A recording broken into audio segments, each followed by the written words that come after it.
Hello everyone, welcome back to your own channel the Edu Excel and e learning platform. जैसा कि आपको पता है सेशन और सीरीज के बारे में रोजाना यूट्यूब चैनल पर हमारे एक क्लास अपलोड होती है 11th की और एक क्लास अपलोड होती है 12th की।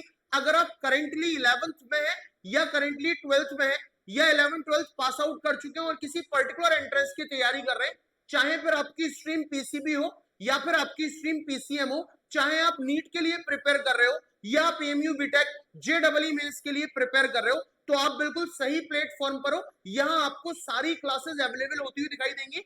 अगर आप यूट्यूब पर आते हो और प्लेलिस्ट में जाकर देखते हो तो वहां आपको मेनली दो प्लेलिस्ट मिलती हैं। एक प्लेलिस्ट होगी नीट के नाम से और एक प्लेलिस्ट होगी एमयू बीटेक या जेडबलई मेंस के नाम से। अगर आप नीट वाले प्लेलिस्ट में जाते हो बेटा, तो नीट वाले प्लेलिस्ट में आपको फिजिक्स, केमिस्ट्री और बायोलॉजी की क्लासेस मिलती हैं। और अगर ऑन द अदर हैंड आप आते हो एएमयू बीटेक और जेडबलई मेंस वाली प्लेलिस्ट में, तो वहां पर आपको फिजिक्स, केमिस्ट्री और मैथमेटिक्स की क्लासेस मिलती हैं। जो चैनल पर लेक्चर्स अपलोड हो रहे हैं वो इस तरीके से हो रहे हैं कि हम लोगों ने दो कॉलम में काम करा हुआ है।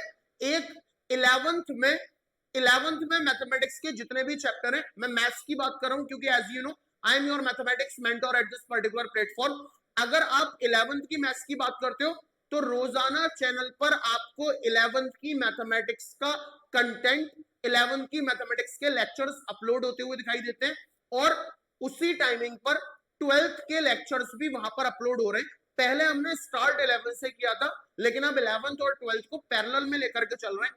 तो अगर मैं बात करूं 12th क्लास की, तो 12th क्लास में हम लोगों ने दो चैप्टर कवर कर लिए। एक चैप्टर हमारा मैट्रिसेस पूरा हो चुका है क्लास 12th का, एक चैप्टर हमारा डिटरमिनेंट पूरा हो चुका है क्लास 12th का।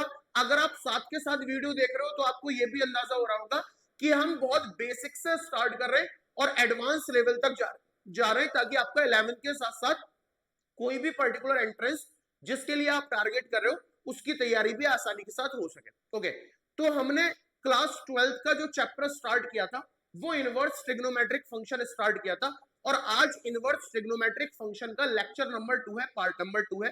अगर मैं बात करूं अपने बारे में, तो as you know me, I am your mathematics mentor at this particular platform. आपको पढ़ाते हुए लगभग 7 से 8 साल का एक्सपीरियंस हो चुका है। मैंने diploma in mechanical engineering pass out किया हुआ है from Aligarh Muslim University. I am graduated from the institution of engineers India. मैं चार्टर्ड इंजीनियर भी हूँ, एसोसिएट मेंबर भी हूँ सेम इंस्टीट्यूशन का, the institution of engineers India. मेरे बारे में और जानने के लिए you can search me on Google as well as on YouTube as the best teacher of the quantitative aptitude इन अलीगढ़। वहां पर आपको मेरे बारे में फर्दर इंफॉर्मेशन मिल जाएगी जिसको आप पढ़ सकते हो। और मैं आपको बता दूं क्लासेस के बारे में, ये कंटेंट आपके लिए पूरा है, सारे सिलेबस पे हम लोग काम कर रहे हैं, सारी टीम काम कर रही है, तभी कोई भी वीडियो वहां पर अपलोड होती है। पूरा 11th पढ़ाया जाएगा, पूरा 12th पढ़ाया जाएगा। मगर इसके बावजूद भी अगर आपको ऐसा लगता है कि आपको ज्यादा कंटेंट की जरूरत है, आप नंबर ऑफ क्वेश्चंस हम लोगों से और चाहते हो या टीचर से, मुझसे लाइव इंटरेक्शन चाहते हो, तो हमारे पेड कोर्सेज भी अवेलेबल है एमयू बीटेक के लिए, नीट के लिए, 11th रेगुलर के लिए, 12th रेगुलर के लिए, जो चल रहे हैं दोनों मोड में, ऑनलाइन और ऑफलाइन। आप चाहो तो उसको ज्वाइन कर सकते हो, उसको परचेस कर सकते हो। अगर आप उसको ज्वाइन नहीं भी कर रहे तो यूट्यूब पर ऐसा नहीं है कि कंटेंट फ्री है तो आपको यहाँ कोई कमी छोड़ी जा रही है। पढ़ाया आपको बिल्कुल फ्लो में और पूरा जा रहा है। तो मैं अब टाइम को वेस्ट ना करते हुए वापस से अपने टॉपिक पर आ जाता हूं। हमने इनवर्स ट्रिग्नोमेट्रिक फंक्शन स्टार्ट कर दिया था, क्लास 12 का चैप्टर था, जो इसका लेक्चर नंबर 1 है, जो इसका पार्ट नंबर 1 है। अगर उसको आपने ध्यान से समझा होगा तो मैंने वहां आपको बताया इनवर्स फंक्शन के बारे में, है ना। मैंने ट्रिग्नोमेट्रिक को थोड़ी देर के लिए गायब कर दिया और मैंने आपको ये समझाया कि इनवर्स फंक्शन क्या है ना। अगर हमारा कोई भी गिवन फंक्शन, ठीक है, 1 1 और ऑन टू दोनों है, तभी उसका इनवर्स पॉसिबल होगा। अगर हमारा फंक्शन 1 1 और ऑन टू नहीं है तो हम इनवर्स फाइंड नहीं कर सकते। ओके, तो हमने साइन एक्स की बात करी थी लास्ट क्लास में। हमने देखा साइन एक्स अगर आर से आर लेते हो, रियल टू रियल लेते हो, तो वो हमारा उसका इनवर्स पॉसिबल नहीं हो पा रहा था, क्योंकि उसका ग्राफ जब हम बना रहे थे तो वो हमारा 1 1 भी नहीं था और ऑन टू भी नहीं था। तो साइन एक्स को पूरा सॉल्व करने के बाद जब हमने उसके डोमेन में और रेंज में चेंजेस किए तो फिर उसका इनवर्स पॉसिबल हो पाया। हमारे पास जो लास्ट रिजल्ट आया था वो मैं लिख देता हूं ताकि आपका एक क्विक रिवीजन हो जाए। हमने क्या देख लिया था कि पहला इनवर्स ट्रिग्नोमेट्रिक फंक्शन हमारे पास साइन इनवर्स एक्स होता है। This is first inverse trigonometric function. ये हमारा पहला इनवर्स ट्रिग्नोमेट्रिक फंक्शन है, ठीक है। इसके बारे में हमने बच्चों ये देख लिया था कि इस फंक्शन का डोमेन -1, -1 -1 से 1 तक था, और इस पर्टिकुलर फंक्शन की जो रेंज थी वो -π/2 से π/2 तक थी, ठीक है। किसी भी फंक्शन के लिए जैसे साइन इनवर्स एक्स है, तो साइन इनवर्स एक्स का डोमेन और रेंज आपको याद होना चाहिए, तभी क्वेश्चन में क्लैरिटी आएगी। तीन चीजें बहुत क्लियर होनी चाहिए। एक तो इस पर्टिकुलर फंक्शन का डोमेन क्या है, रेंज क्या है, और इसका ग्राफ कैसा दिखेगा, ठीक है। तो डोमेन और रेंज मैंने प्रूफ भी किए थे, तो मैं वो प्रूफ दोबारा नहीं कर रहा, लास्ट लेक्चर में आप देख सकते हो। ये चीज हमारी रिजल्ट आ गई थी, जो आपको याद करना है कि इसका डोमेन ये होता है और इसका रेंज ये होता है, ठीक है। अब क्लैरिटी के लिए अगर मैं ग्राफ बनवाऊं तो आपको थोड़ा सा इस पे समझाऊं कि साइन इनवर्स 1, अगर मैं साइन इनवर्स 1 की बात करूं, ठीक है, तो साइन इनवर्स 1 को अगर आप देखो कि साइन इनवर्स 1 की वैल्यू क्या होगी, तो दिस इज π/2, है ना। क्योंकि जो साइन 90 है उसकी वैल्यू 1 होती है ना। जो साइन 90 है इसकी वैल्यू 1 होती है। इस वजह से जो साइन इनवर्स 1 है इसकी वैल्यू हमारी π/2 होगी, ठीक है। नाउ और साइन इनवर्स 0 की अगर बात करूं, तो क्योंकि आप जानते हो कि साइन 0 पे तो 0 ही होता है, साइन 0 पे 0 होता है, इसीलिए साइन इनवर्स 0 भी 0 होगा। अगर मैं बात करूं साइन इनवर्स -1 की, तो ये माइनस का π/2 आता है, क्योंकि साइन -π/2 की वैल्यू -1 होती है, ठीक है। तो ये रिजल्ट आपको बहुत अच्छे से पता है कि sine inverse 1 is equal to π/2 होता है, साइन इनवर्स 0 0 होता है, और sine inverse -1 is equal to -π/2 होता है। मैं आपको how to plot a graph ये चीज समझा रहा हूं, ठीक है। अब इन 3 पॉइंट से अगर मैं ग्राफ प्लॉट करूं, इन 3 पॉइंट से अगर मैं ग्राफ प्लॉट करूं बच्चों, तो देखो बहुत ध्यान से कि ये हमारे इनवर्स फंक्शन के इनपुट है और ये इनवर्स फंक्शन के आउटपुट है। मैं साइन इनवर्स एक्स का ग्राफ प्लॉट कर रहा हूं। अगर मैं x की वैल्यू 1 रखूंगा तो मेरा आंसर π/2 आएगा, ठीक है। तो ये मेरा पॉइंट मान लेते हैं, लगभग यहां पर कहीं होगा π/2, this is π/2 and this is -π/2 and this is 1 and this is -1, ठीक है। तो अगर मैं x की वैल्यू 1 रखूंगा तो y इज π/2, यानी पहला पॉइंट आ रहा है 1, π/2, तो 1, π/2 यहां कहीं लाई करेगा, ठीक है। दिस इज 1, π/2, 1, π/2, और अगर मैं इनपुट -1 दूंगा तो -π/2 आएगा, -1 दूंगा तो ये आएगा मेरा -π/2, यानी लगभग यहां कहीं लाई करेगा। दिस इज -1, -π/2, है ना। और अगर मैं 0 दूंगा तो ये 0 पे लाई करेगा, ठीक है। तो इसका जब ऐसे पॉइंट्स, ये तो मैंने सिर्फ 3 इस वजह से नहीं है ताकि आपको क्लैरिटी आ जाए, जब ऐसे पॉइंट्स को आप मिलाओगे तो आपको ऐसा ग्राफ दिखेगा, ठीक है, ऐसा ग्राफ दिखेगा। And this is an increasing graph. तो साइन इनवर्स एक्स जो होता है हमारा, वो एक इंक्रीजिंग फंक्शन होता है। This is an increasing function, this is an, बच्चों ये कैसा फंक्शन है, increasing function, this is an increasing function. इसका पूरा प्रूफ मैं आपको लास्ट लेक्चर में करा चुका हूं, इसीलिए मैंने सिर्फ अभी कंक्लूजन पे बात की कि हमारे पास रिजल्ट क्या आया। तो अगर पहला फंक्शन मेरा इनवर्स ट्रिग्नोमेट्रिक फंक्शन पहला साइन इनवर्स एक्स है, तो उसका डोमेन उसकी रेंज और उसका ग्राफ मुझे याद होना चाहिए। जो डोमेन होगी वो -1,1 होगी, जो रेंज होगी वो -π/2 π/2 होगी, ये चीज याद होनी चाहिए, और ग्राफ याद होना चाहिए। ऐसा ग्राफ आएगा जैसे इंक्रीजिंग ग्राफ। एक बात और देखो, जो ट्रिग्नोमेट्री के ग्राफ है, जो ट्रिग्नोमेट्री के ग्राफ है वो बड़े स्मूथ ग्राफ होते हैं, है ना। जो इनवर्स ट्रिग्नोमेट्री के आप ग्राफ बनाते हो तो ग्राफ हमारे कैसे ग्राफ होते हैं, बड़े स्मूथ ग्राफ, ठीक है, बहुत ही ज्यादा स्मूथ ग्राफ मिलेंगे आपको, बहुत स्मूथ ग्राफ मिलेंगे, शार्प ग्राफ नहीं होते, है ना, बड़े लहराते हुए, बल खाते हुए, है ना, जैसे सांप लहर रहा है ना, पानी की कोई लहर जा रही है, बड़े वैसे ग्राफ मिलेंगे, शार्प ग्राफ नहीं होते। जैसे अगर मैं आपको एक फंक्शन देता हूं fx is equal to mod of x, ये फंक्शन है, तो इसका जो ग्राफ होगा ना वो बड़ा शार्प ग्राफ होता है, ऐसा ग्राफ होता है इसका, कॉर्नर राइट, ये शार्प ग्राफ कहलाते हैं। ऐसे ग्राफ को हम क्या बोलते हैं, शार्प ग्राफ। तो ऐसे ग्राफ आपको किसी भी ट्रिग्नोमेट्रिक फंक्शन के या किसी भी इनवर्स ट्रिग्नोमेट्रिक फंक्शन के नहीं मिलेंगे, बड़े स्मूथ ग्राफ होते हैं। और ये ग्राफ तो इंक्रीजिंग ग्राफ है। तो आपको साइन इनवर्स एक्स का डोमेन पता होना चाहिए, दैट इज -1,1, और रेंज पता होनी चाहिए, दैट इज -π/2 π/2, और आपको ये ग्राफ याद होना चाहिए जो ऐसा है, बड़ा स्मूथ ग्राफ है, इंक्रीजिंग ग्राफ है। तो अब हम बात करते हैं सेकंड इनवर्स ट्रिग्नोमेट्रिक फंक्शन की, बट उससे पहले please pause the video and note it down बच्चों।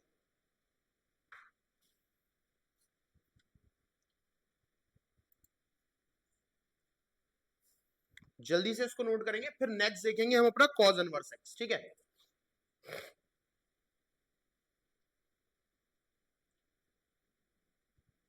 तो अगर मैं बच्चों कॉज इनवर्स एक्स की बात करूं, अगर मैं कॉज इनवर्स एक्स की बात करूं, तो कॉज इनवर्स एक्स के लिए आइए डिटेल में समझते हैं। तो कॉज इनवर्स एक्स से पहले, सबसे पहले मैं एक फंक्शन ले रहा हूं, मैं एक फंक्शन लेता हूं, दैट इज लेट जी, मेरा कोई फंक्शन है जो आर से आर है, ठीक है, and G X is equal to cos X, G X is equal to cos X. अब अगर मैं cos x की बात करता हूं तो इसका ग्राफ आप जानते हो, अगर मैं cos x की बात करता हूं तो इस cos x का ग्राफ आप जानते हो, cos x का ग्राफ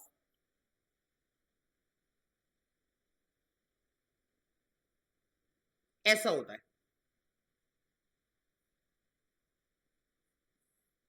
ठीक है, ये cos x का ग्राफ होता है, आप इसके बारे में जानते हो। अगर इस ग्राफ को देखो, अगर मैं हॉरिजॉन्टल लाइन टेस्ट करवाऊं और एक हॉरिजॉन्टल लाइन खींचूं ऐसे, ठीक है, अगर मैं हॉरिजॉन्टल लाइन टेस्ट करवाऊं और एक हॉरिजॉन्टल लाइन खींचूं ऐसे, तो ये जो हॉरिजॉन्टल लाइन है, ये जो हॉरिजॉन्टल लाइन है, ये इसको एक से ज्यादा पॉइंट पर कट कर रही है, इस वजह से आप बोलोगे दिस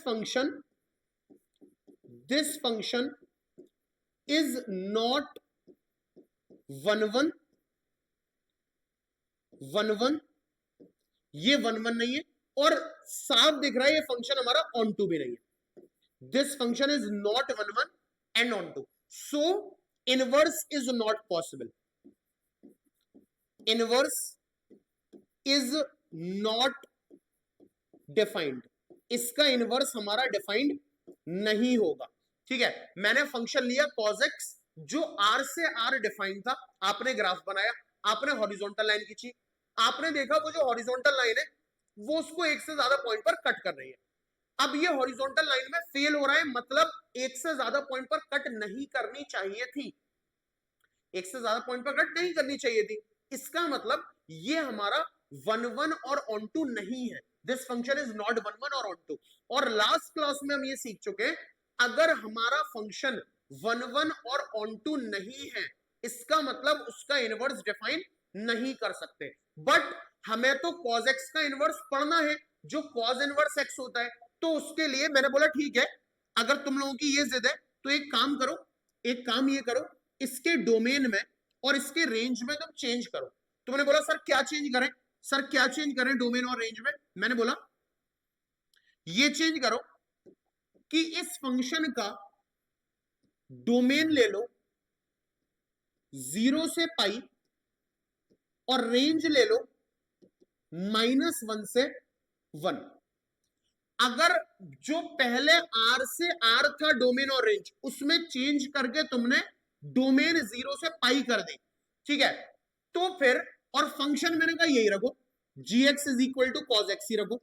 अब देखो ये भी gx is equal to cos X है और ये भी gx is equal to cos X है। फर्क क्या है दोनों में? इसमें फंक्शन डिफाइंड है आर से आर, यहां पर जो मेरा फंक्शन डिफाइंड है बच्चों वो आर से आर डिफाइंड है, जबकि यहां मैंने डोमेन और कोडोमेन में चेंजेस कर दिए, मैंने 0 से पाई से डिफाइन करा है -1 से 1, यानी इनपुट में 0 से पाई दे रहा हूं। बढ़िया, बहुत अच्छा।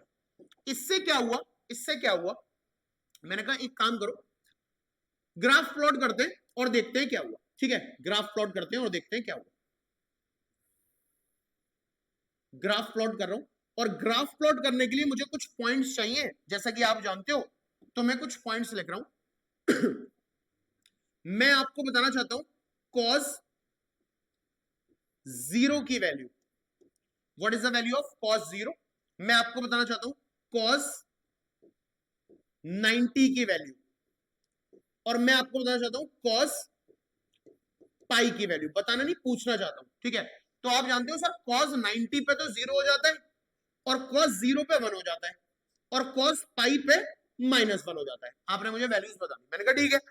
अब इन्हीं वैल्यूज से मैं आराम से इस cos x का ग्राफ प्लॉट कर लूंगा, ठीक है। चलो देखो जरा, ये मेरा जो x एक्सिस है ये मेरा y एक्सिस, यानी x पे आई कैन टेक 0,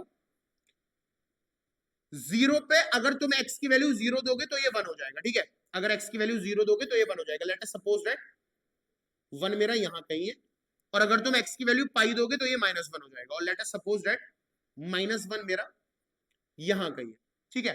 अगर मैंने x की वैल्यू 0 दिया तो ये आंसर 1 देगा, यानी x 0 पे ये आंसर 1 देगा। ये आ गया मेरा पहला पॉइंट, ठीक है। ये x की वैल्यूज है इनपुट, ये मेरे आउटपुट से।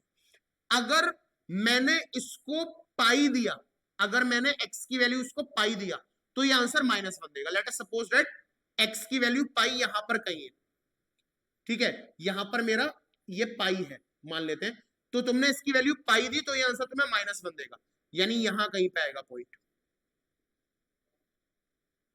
ठीक है।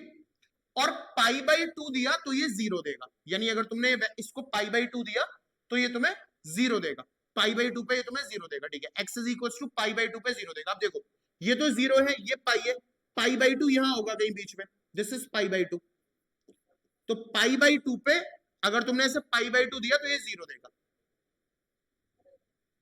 ठीक है। ये है, इसको इन पॉइंट्स को तीनों को देख रहे हो बहुत गौर से।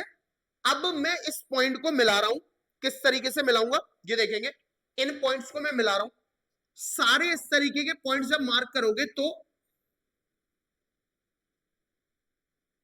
ऐसा ग्राफ, बहुत खूबसूरत तो नहीं लग रहा, चलो खूबसूरत बनाने की कोशिश करते हैं।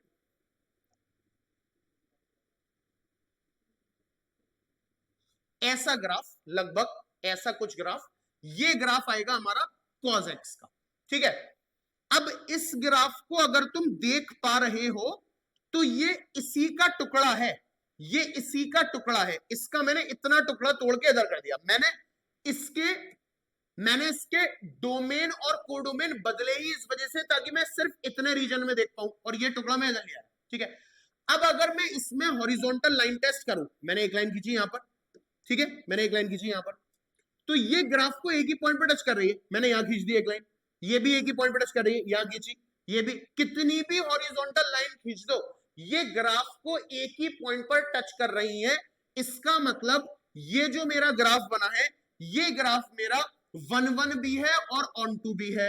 तो अगर मैं इसकी डोमेन कोडोमेन चेंज कर रहा हूं, अब ये cos x मेरा, this is 1 1, this is 1 1 and onto function, ये मेरा 1 1 भी है और ऑन टू फंक्शन भी है। ऑन टू क्यों है? -1 से 1 तक आंसर दे रहा है, इसकी रेंज भी तो उतनी है, कोडोमेन और रेंज बराबर होगी -1 से 1, इसीलिए ऑन टू भी है। ऑन टू फंक्शन यही होते हैं, ठीक है। चलो अगर ये 1 1 और ऑन टू दोनों है, इसका मतलब इनवर्स इसका डिफाइन है, इनवर्स इज डिफाइंड। इनवर्स बच्चों इसका क्या है? इनवर्स इसका बच्चों डिफाइंड है ना? कैसे पता पड़ा इनवर्स डिफाइंड है? सर इधर भी तो cos x था, आप यहां बोल रहे थे इनवर्स डिफाइंड नहीं है। भाई इसका ग्राफ ऐसा आ रहा था, हॉरिजॉन्टल लाइन एक से ज्यादा पॉइंट पर टच कर रही थी, तो मैं बोल रहा था ये फंक्शन मेरा 1 1 भी नहीं है और ये फंक्शन मेरा ऑन टू भी नहीं है, इसीलिए इनवर्स पॉसिबल नहीं है। मैंने डोमेन में और कोडोमेन में चेंजेस करे, मैंने आर से आर ना बोल करके बोल दिया 0 से पाई डोमेन है और -1 से 1 कोडोमेन है। अब ग्राफ इतना सा रह गया, कितनी भी हॉरिजॉन्टल लाइन खींच लो एक ही पॉइंट पर टच करेंगी, इसका मतलब ये 1 1 है। कोडोमेन और रेंज बराबर है, इसका मतलब ये ऑन टू है। क्योंकि 1 1 और ऑन टू फंक्शन है इसीलिए इसका इनवर्स डिफाइंड है। अब जो आप cos इनवर्स x बोलते हो वो इस cos x का इनवर्स होता है, ना कि इसका। अब देखते हैं भाई cos inverse x inverse trigo का दूसरा हमारा फंक्शन, ठीक है। तो मैं इसको, उम्मीद है आपने नोट कर लिया होगा, साथ साथ इसको मैं छोटा कर दे रहा हूं। क्या हुआ ये? इसको मैं छोटा कर देता हूं ताकि मैं इसी में आपको वो बता दूं, ठीक है। मुझे उम्मीद है इतना छोटे पे दिख रहा होगा। इसको रख देते हैं बच्चों यहां, ठीक है, इसको रखते हैं यहां पर आराम से। अब बात करते हैं हम कि भाई cos इसका इनवर्स डिफाइंड है, अब वो इनवर्स क्या होगा? अब वो इनवर्स क्या होगा? डिफाइंड है सर, समझ में आ गया, आप इनवर्स पढ़ा दो क्या होगा।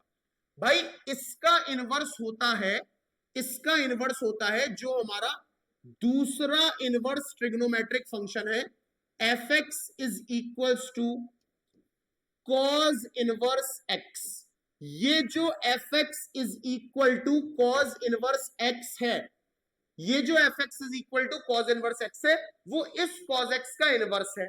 बढ़िया सर, पहले लेक्चर में मैंने बताया था कि ट्रिग्नोमेट्रिक फंक्शन और इनवर्स ट्रिग्नोमेट्रिक फंक्शन का मतलब क्या है, कि ट्रिग्नोमेट्रिक फंक्शन के जो इनपुट हैं अगर हम उन्हें आउटपुट बना दें, और ट्रिग्नोमेट्रिक फंक्शन के जो आउटपुट है उन्हें हम इनपुट बना दें, तो हम इनवर्स ट्रिग्नोमेट्री पढ़ने लगते हैं।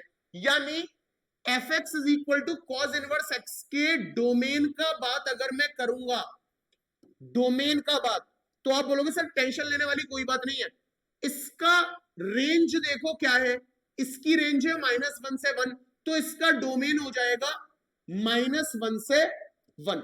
यानी इस cos x का जो आउटपुट था वो इसका इनपुट होगा।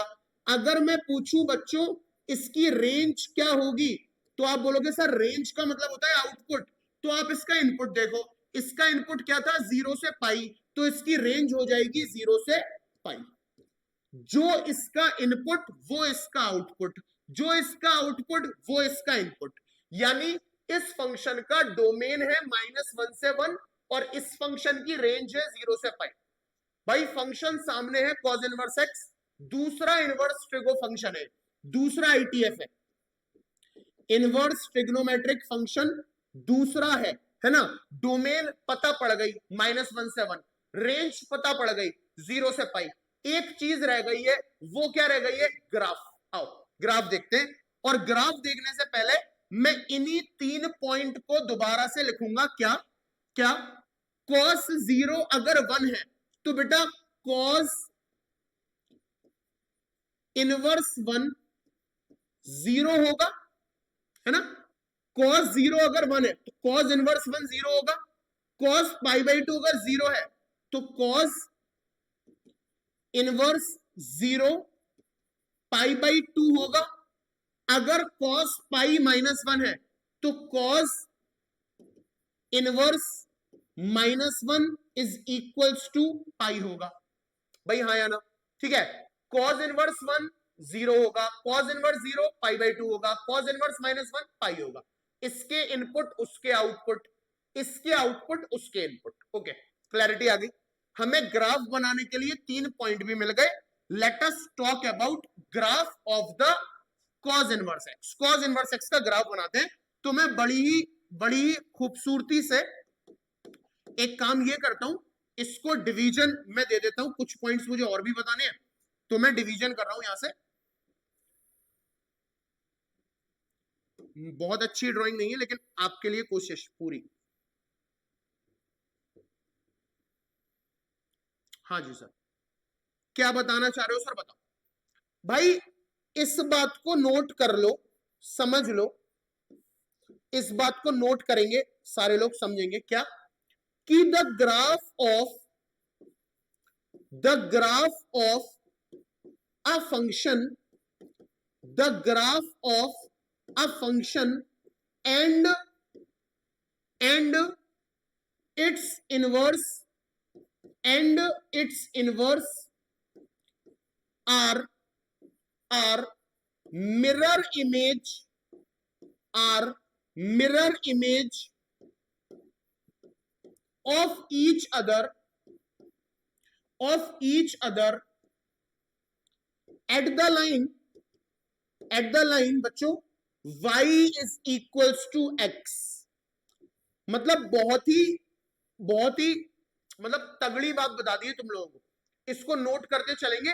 बहुत ही जबरदस्त बात है, इंपॉर्टेंट बात है। और वो क्या है, वो क्या है कि किसी भी फंक्शन का ग्राफ, किसी भी फंक्शन का ग्राफ, ठीक है, और उसके इनवर्स का ग्राफ, किसी भी फंक्शन का ग्राफ और उसके इनवर्स का graph are are are mirror image of each other, एक दूसरे के मिरर इमेज होते हैं।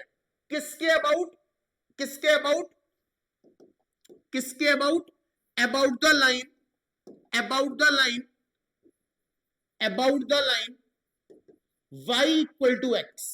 ठीक है, ये y इक्वल टू एक्स कौन सी लाइन है, क्लास 11th में स्ट्रेट लाइन में पढ़ा था। ये x एक्सिस होता है, ये y एक्सिस होता है, और ये जो लाइन जाती है ओरिजिन से, ये जो लाइन जाती है ओरिजिन से, ये लाइन होती है हमारी y equal to X line, ये लाइन होती है हमारी y equal to X line. ठीक है, तो किसी भी फंक्शन का ग्राफ और उसके इनवर्स का ग्राफ इस लाइन के अबाउट, जो y इक्वल टू एक्स की लाइन है, इस लाइन के अबाउट मिरर इमेजेस बनाती हैं। ओके, कोई भी फंक्शन हो दुनिया का, अगर आपने उस फंक्शन का ग्राफ बना लिया और उसके उसी फंक्शन के इनवर्स का ग्राफ बना दो, तो वो फंक्शन का ग्राफ और उसके इनवर्स का ग्राफ एक दूसरे के मिरर इमेज होंगे at y equal to X पर। ठीक है, देखो बहुत बढ़िया। अब इसको समझते हैं, क्या क्या बोला जा रहा है। मतलब ये जो ग्राफ है ना कॉजेक्स का, ये जो ग्राफ है कॉजेक्स का, जो बड़े खूबसूरती से बनाया है, जो बड़े खूबसूरती से बनाया है, ये पाई था, ये मेरा पाई बाई 2 था, ये मेरा पाई बाई 2 था, है ना, दिस इज पाई बाई 2, और ये मेरा 1 था, ये पॉइंट मेरा 1 था, एंड दिस इज लगभग ये मेरा पॉइंट -1 था, और ऐसा ग्राफ हमारा आ रहा था, है ना, यही तो ग्राफ था हमारा, ये cos x का ग्राफ हमने बनाया। अब मैं क्या बोल रहा हूं, ये जो ग्राफ cos x का है, इसका ग्राफ और cos इनवर्स x का ग्राफ जो बनाने वाले हो, वो इस y equal to X line के अबाउट मिरर इमेज होगा। यानी अगर मैं इस ग्राफ की, ये cos x का ग्राफ है, इसकी मिरर इमेज बनाऊं, बच्चों इसकी मिरर इमेज कैसी बनेगी, इसकी मिरर इमेज कैसी बनेगी, यहां आएगा कोई पॉइंट,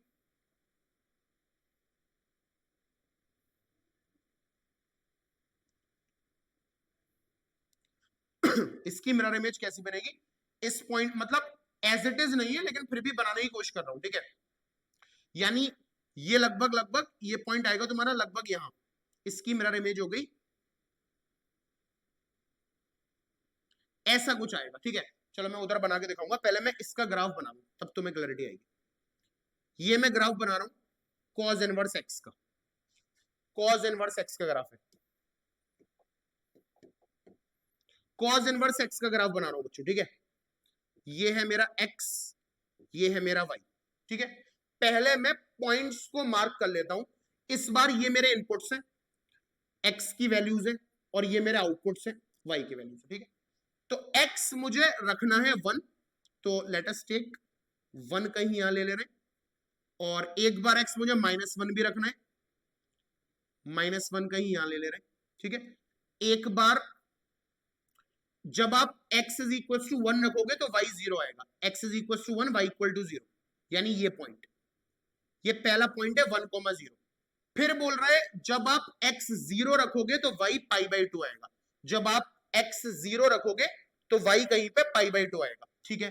तो x आपने अगर 0 रखा तो y कहीं पे पाई बाई 2 आएगा। दिस पॉइंट मान लेते हैं, ये पॉइंट हमारा,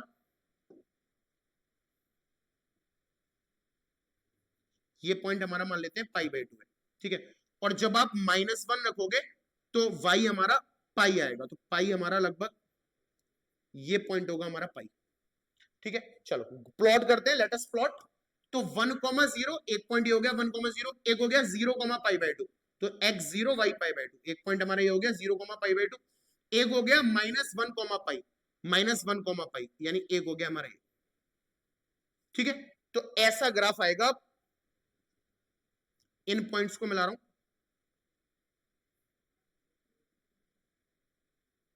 देखो बहुत खूबसूरत तो नहीं है लेकिन उम्मीद है समझ में आ गया होगा। ये हमारा पाई हो गया, पाई बाई, ठीक है। अब ये ग्राफ है मेरा cos इनवर्स x का। अब देखो ऐसा ग्राफ बनाना चाह रहा था मैं, अब मैंने बोला मिरर इमेज आएगी, तो मेरे भाई इसकी जो मिरर इमेज है ना, इसकी मिरर इमेज वो लगभग लगभग जैसे मान लो यहां भी इस पॉइंट की मिरर इमेज यहां आ गई, ठीक है, ये हो गई, रेड से बना रहा हूं। और इस ये जो मेरा पॉइंट है, ये जो मेरा पॉइंट है, इसकी मिरर इमेज लगभग लगभग मान लो यहां आ गई, ठीक है। तो इसको ज्वाइन करोगे ना,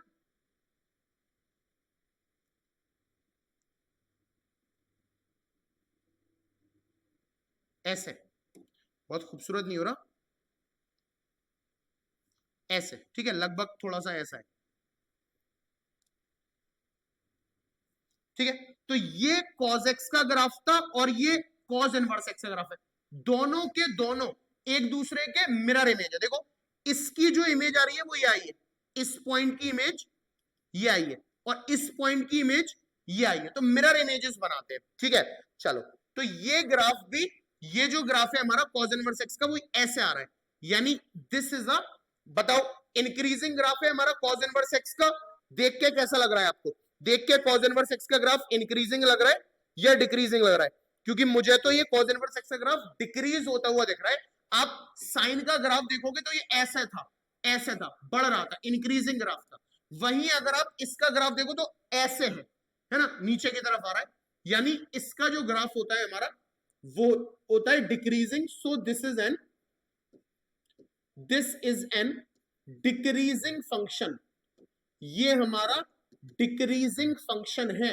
और दूसरी बात, ग्राफ बड़े इसके स्मूथ आते हैं। किसी भी आईटीएफ का ग्राफ बनाओ आप, किसी भी आईटीएफ का, इनवर्स ट्रिग्नोमेट्री का, किसी भी इनवर्स ट्रिग्नोमेट्रिक फंक्शन का या किसी भी ट्रिग्नोमेट्रिक फंक्शन का ग्राफ बड़े लहराते हुए, मतलब बड़े बल खाते हुए ऐसे ग्राफ आएंगे, ठीक है। बड़ा सांप लहर रहा है, कोई लहरें उड़ रही हैं, बड़े बल खाते हुए। जबकि मॉडेक्स का ग्राफ बड़ा शार्प ग्राफ होता है, हैज अ कॉर्नर, उसका कॉर्नर होता है। ये बड़े बल खाते हुए ग्राफ होते हैं, बड़ा मजा आता है बनाने में। जब तुम खुद से बनाओगे पॉइंट्स ले लेकर के तो बहुत अच्छा लगेगा, ठीक है। तो उम्मीद है यहाँ पर कि आपको cos इनवर्स x क्लियर हो गया होगा कि cos x R2R इनवर्स नहीं दे सकता, इसीलिए डोमेन में और कोडोमेन में चेंजेस करी तो ये बन गया cos इनवर्स x। तीन बातें बच्चों याद होनी चाहिए, डोमेन क्या है -1 से 1, रेंज क्या है 0 से पाई, ग्राफ ऐसा आएगा। ग्राफ रटने नहीं है, सॉरी ग्राफ बेटा रटने नहीं है, ग्राफ जो है वो पॉइंट ले ले करके बनाने, और जब ग्राफ बनाओगे तो बड़ा मजा आएगा। एक बार ग्राफ बनाने में मजे आ गए तो समझ लो ग्राफ, अगर तुम में ग्राफ पे कमांड आ गई तो मजा आ जाएगा, ठीक है। तो बड़े स्मूथ ग्राफ होते हैं, लचीले ग्राफ होते हैं। तो उम्मीद है क्लैरिटी आ गई होगी cos इनवर्स x में। Let us move on the third inverse trigonometric function tan inverse x। तो उससे पहले इसको नोट कर लीजिए, काफी कुछ मैंने लिख दिया है, पूरा बोर्ड भर दिया है, उससे पहले इसको नोट करिए फिर आगे बढ़ते हैं।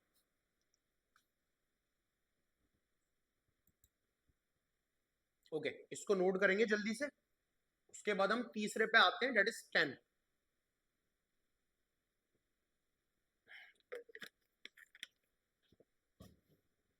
चलो तो उम्मीद है नोट कर लिया होगा, स्क्रीनशॉट ले लिया होगा। अब हम बात करते हैं, अब हम बात करते हैं बच्चों हमारे तीसरे इनवर्स ट्रिग्नोमेट्रिक फंक्शन की, जो tan इनवर्स x होता है उससे पहले हमें 10x को समझना होगा, ठीक है। तो मैं बात कर रहा हूं पहले 10x की। तो g मेरा कोई फंक्शन है जो r से r डिफाइंड है, ठीक है, और इस gx का नाम है 10x। इस gx का नाम है बच्चों 10x, ठीक है। अब अगर ये r से r डिफाइन है, इसका डोमेन r है, कोडोमेन r है, फंक्शन 10x है, इसका ग्राफ आपने ट्रिग्नोमेट्री में देखा होगा। इनवर्स ट्रिग्नोमेट्री के साथ साथ ट्रिग्नोमेट्रिक फंक्शन के ग्राफ का रिवीजन भी हो रहा है अपना। जिन्हें ट्रिग्नोमेट्रिक फंक्शन के ग्राफ नहीं आते कोई प्रॉब्लम नहीं है, मैं हर इनवर्स ट्रिग्नोमेट्रिक फंक्शन पे जाने से पहले उसका ग्राफ बना रहा हूं, तो सीख ले, ठीक है, कोई प्रॉब्लम नहीं है। चलो, तो इसका ग्राफ आपने देखा होगा 10x का कुछ ऐसा दिखता है, ठीक है। This is our x, this is our y।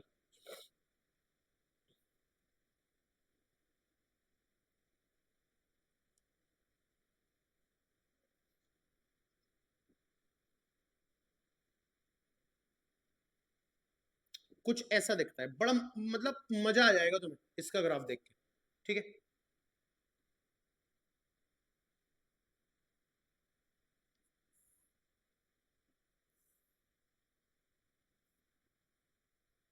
Line थोड़ी सी टेढ़ी हो रही है, लेकिन कोई नहीं, समझ में आना चाहिए हमें, ठीक है। ये पॉइंट है ना, ये this point is π/2, this point is pi, this point is 3π/2, और इस साइड आओगे तो जाहिर सी बात है निगेटिव में चला जाएगा। दिस पॉइंट इज -π/2, ठीक है, ये हमारे नेगेटिव में चले जाएगा। अब इसका जो ग्राफ दिखता है ना बच्चों, बड़ा बहुत ही ऐसा ग्राफ होगा,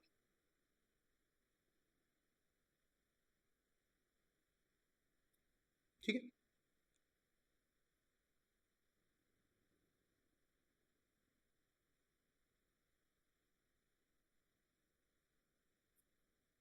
बड़ा मतलब बड़ा लचीला ग्राफ,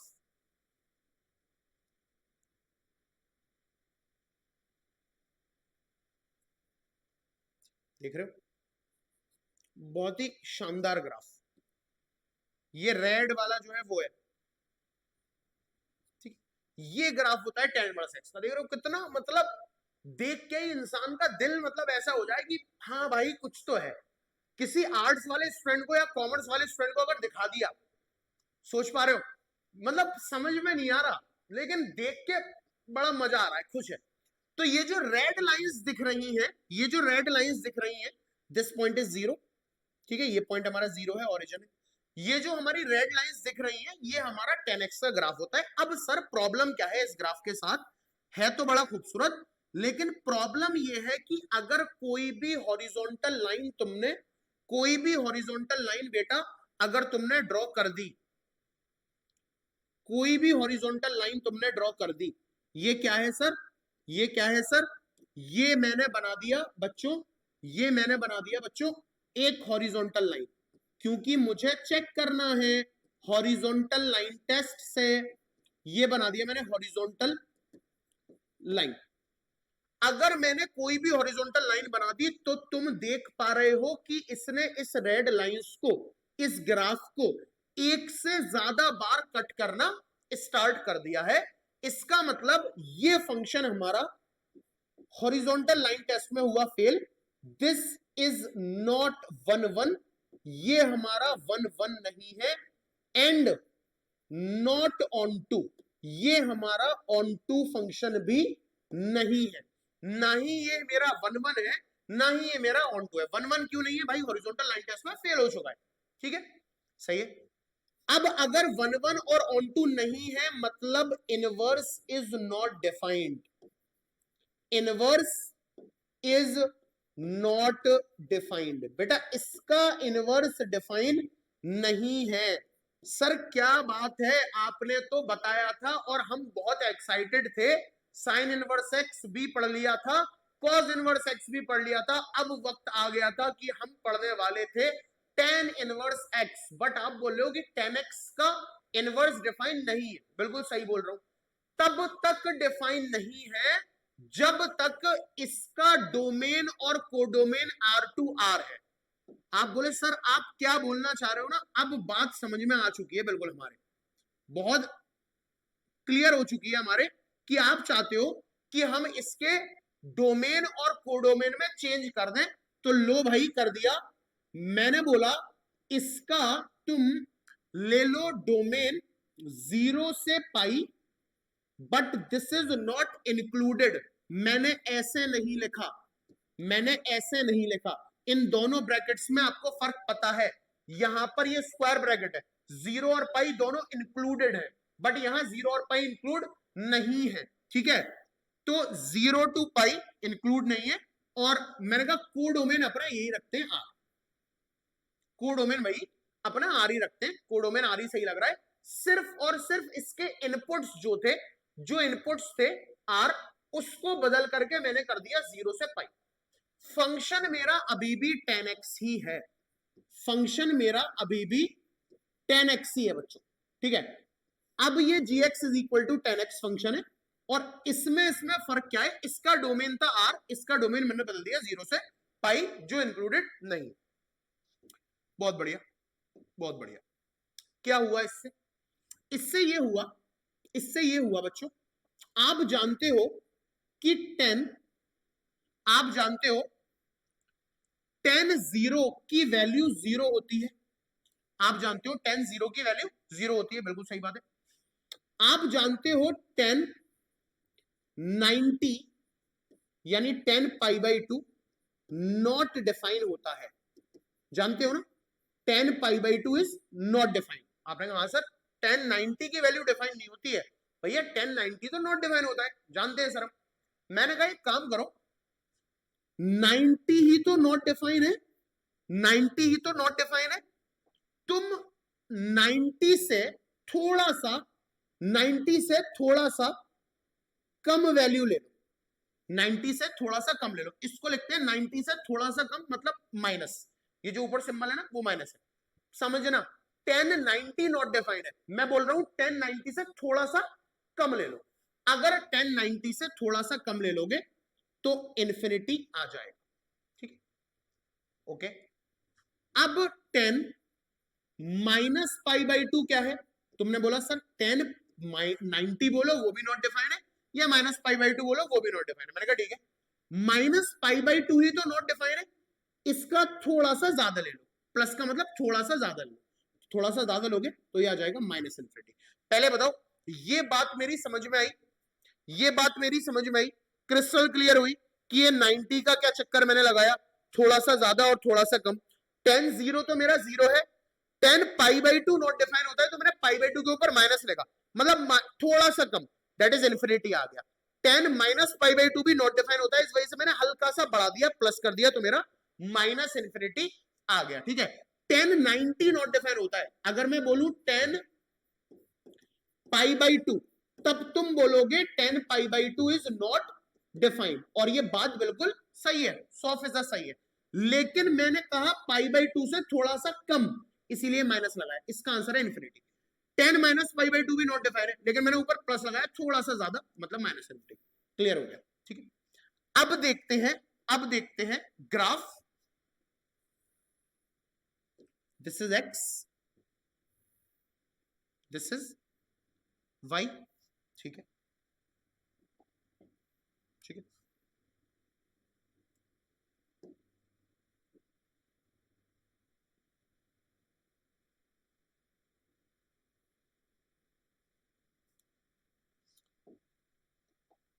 हमने इस ग्राफ का ये जो 0 पॉइंट है ना, 0, ये मेरा 0 पॉइंट है, और ये मेरा पॉइंट था पाई बाई 2, ये मेरा पॉइंट था पाई बाई 2, अभी इधर बनाया, और ये मेरा पॉइंट था माइनस पाई बाई 2।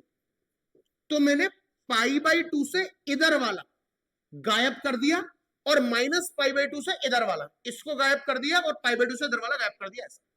अब मेरा ग्राफ आ रहा है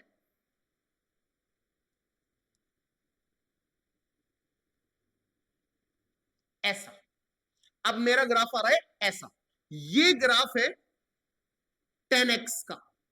तो सर ये क्या बनाया था भाई, ये भी 10x का ग्राफ है, लेकिन ये R2R है, ये 10x का ग्राफ है, जब डोमेन 0 से पाई होगा। और इस ग्राफ में अगर आप कहीं भी ये ग्राफ है, कहीं भी हॉरिजॉन्टल लाइन खींचोगे तो ये इसको एक ही पॉइंट पर टच करेगी, मतलब हॉरिजॉन्टल लाइन टेस्ट ये क्या कर रहा है, पास कर रहा है। इसका मतलब ये जो फंक्शन है, this function is 1 1, this function is 1 1 and onto, ये फंक्शन मेरा 1 1 भी है क्योंकि हॉरिजॉन्टल लाइन टेस्ट को पास कर रहा है। भैया कहीं भी खींच दो हॉरिजॉन्टल लाइन, ग्राफ को एक ही बार कट करेगी। और ऑन टू क्यों है, क्योंकि इसकी रेंज रियल नंबर है और कोडोमेन भी रियल नंबर है, कोडोमेन और रेंज बराबर है, दैट्स वाई ऑन टू। इसीलिए कंक्लूजन क्या है, inverse is defined, inverse is defined. बच्चों इसका इनवर्स डिफाइंड है, इस 10x का इनवर्स डिफाइंड नहीं था R2R, इसका इनवर्स डिफाइंड है जब मैंने डोमेन 0 से पाई रखा। इसका इनवर्स क्या होगा, आओ देखते हैं। इसको मैं कर दे रहा हूं थोड़ा सा छोटा, पहले स्क्रीनशॉट ले लो, पहले स्क्रीनशॉट ले लो इसका, ठीक है, बड़ा बड़ा लिखा हुआ है। अब इसको मैं कर दे रहा हूं थोड़ा सा छोटा कि हमें यह पता पड़ जाए कि इसका इनवर्स जो है बेटा डिफाइंड है, ठीक है। इनवर्स हो गया मेरा डिफाइंड, क्या हो गया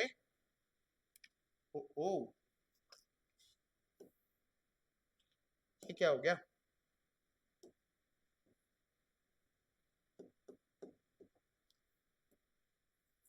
हाँ इसका इनवर्स डिफाइंड है। अब मैं इसको कर दे रहा हूं थोड़ा सा छोटा,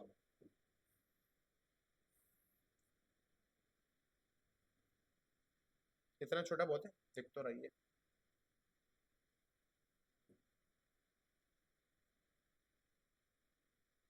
हाँ, इसको हमने कर दिया थोड़ा सा छोटा। अब हमें क्लैरिटी आ गई है कि भाई इसका इनवर्स डिफाइंड है, तो वक्त आ गया है, कुर्सी की पेटी बांध लो, मौसम बिगड़ने वाला है। क्या वक्त आ गया है, वक्त आ गया है तीसरे इनवर्स ट्रिग्नोमेट्रिक फंक्शन से रूबरू कराने का, that is fx is equals to, that is fx is equals to tan inverse x। हाँ जी, tan x का इनवर्स tan इनवर्स x, तीसरा इनवर्स ट्रिग्नोमेट्रिक फंक्शन ITF आपके सामने ये रहा। कब बना, जब हमने 10x का डोमेन 0 से पाई रखा। इसका मतलब आप समझ गए हो, अगर मैं पूछता हूं मेरे बच्चों इसका डोमेन क्या होगा, तो आप बोलोगे बहुत आसान है सर, इसकी रेंज क्या थी R, तो इसका डोमेन भी क्या होगा R। रियल नंबर का मतलब -∞ से इन्फिनिटी, कुछ भी डालो सब हजम है ना भाई। इसका जो रेंज थी, इसका जो आउटपुट था वो इसका इनपुट बन जाएगा, मतलब कुछ भी दे सकते हो, रियल नंबर -∞ से इन्फिनिटी। और मैं पूछूं इसकी रेंज क्या होगी, तो बोलोगे सर 10x का इनपुट क्या था 0 से पाई, वो इसका बन जाएगा आउटपुट 0 से पाई, लेकिन वो इंक्लूडेड नहीं है। इसको याद करना है, हर इनवर्स ट्रिगो के डोमेन और रेंज बच्चों याद होने चाहिए। तो बेटा ये tan इनवर्स x का डोमेन है, tan इनवर्स x का डोमेन है, tan इनवर्स x का डोमेन क्या होता है, रियल नंबर, और tan इनवर्स x का रेंज क्या होता है 0 से पाई, ये हमें याद करना है। बहुत अच्छे, ठीक है। अब क्या करें, अब वक्त है ग्राफ बनाने का, तो मैं इसको उल्टा करता हूं। पहली बात नहीं, मतलब हम ग्राफ बना रहे हैं तो ग्राफ के लिए मुझे पॉइंट चाहिए, ठीक है। तो पहला पॉइंट tan इनवर्स, tan 0 की वैल्यू 0 थी, तो tan इनवर्स 0 की वैल्यू 0 होगी। दूसरा tan π/2 से थोड़ा कम इन्फिनिटी था, तो tan इनवर्स इन्फिनिटी की वैल्यू π/2 से थोड़ा सा कम होगी, π/2 के ऊपर माइनस लगा है मतलब थोड़ा सा कम। tan -π/2 से थोड़ा सा ज्यादा -∞ था, तो tan इनवर्स -∞ की वैल्यू -π/2 से थोड़ा सा ज्यादा हो, ठीक है। इनकी हेल्प से अब वक्त है ग्राफ प्लॉट करने का। एक्स और वाई। और मैं चाहता हूं बच्चों, ग्राफ प्लॉट करने से पहले मेरा वो वाला नोट आप याद कर लो जो मैंने आपको तब लिखाया था, कि दोबारा लिखते हैं, एक नोट हम और लिखा चुके हैं, वो नोट मैंने क्या लिखाया था पीछे वाली स्लाइड पे, the graph of a function, the graph of a function and its inverse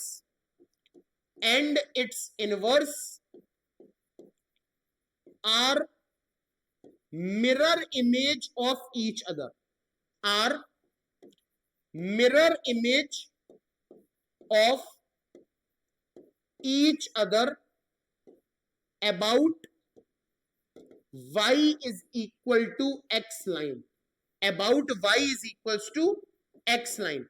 मतलब ये एक्स वाई होता है और ये जो लाइन होती है हमारी वो ओरिजिन से पास हो रही होती है y equal to X line.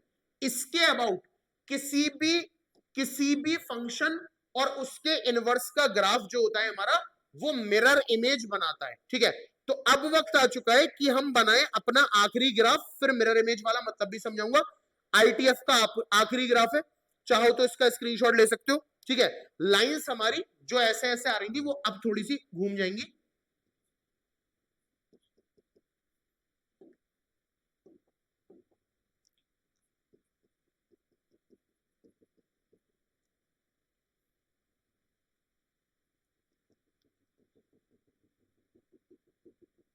ठीक है, ये वाई एक्सिस है, तो ये मेरा पॉइंट होगा, देखो एक हमारा पाई बाई 2 है वाई की वैल्यू, और एक हमारा प्लस पाई बाई 2 है और एक हमारा माइनस पाई बाई 2 है। तो ये हमारा ये वाली जो लाइन है वो पाई बाई 2 है, ये वाला जो पॉइंट है ना मेरा वो पाई बाई 2 है, और ये जो मेरा पॉइंट है वो जाहिर सी बात है माइनस पाई बाई 2 है, ये जो पॉइंट है वो माइनस पाई बाई 2 है। अब हमें ग्राफ बनाना है जो मिरर इमेज कहलाएगी। ठीक है, जो मिरर इमेज कहलाएगी, और जाहिर सी बात है ये हमारा इन्फिनिटी पे बोल रहा हूं और ये हमारा माइनस इन्फिनिटी है।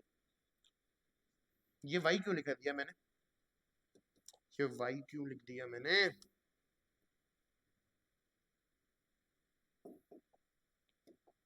ठीक है बच्चों, ये हमारा इन्फिनिटी है, हमारा माइनस इन्फिनिटी। अब इसका मिरर इमेज कैसा बनेगा ये देखना, इसका मिरर इमेज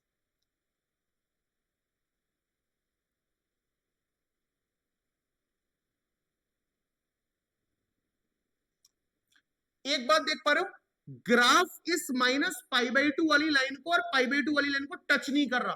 क्यों नहीं कर रहा, क्योंकि जीरो पे तो जीरो ही होता है, ये हो गया जीरो पे जीरो, ये वाला पॉइंट। और जब तुम इन्फिनिटी रखोगे तो तुम्हें, अच्छा ये उसका माइनस था, जब तुम इन्फिनिटी रखोगे तो तुम्हें आंसर मिलेगा कितना, पाई बाई 2 से थोड़ा सा कम। तो जब तुमने इन्फिनिटी रखा, एक्स की वैल्यू इन्फिनिटी, तो ये तो मेरा पाई बाई 2 है, this is pi by 2, pi by 2 से थोड़ा सा कम।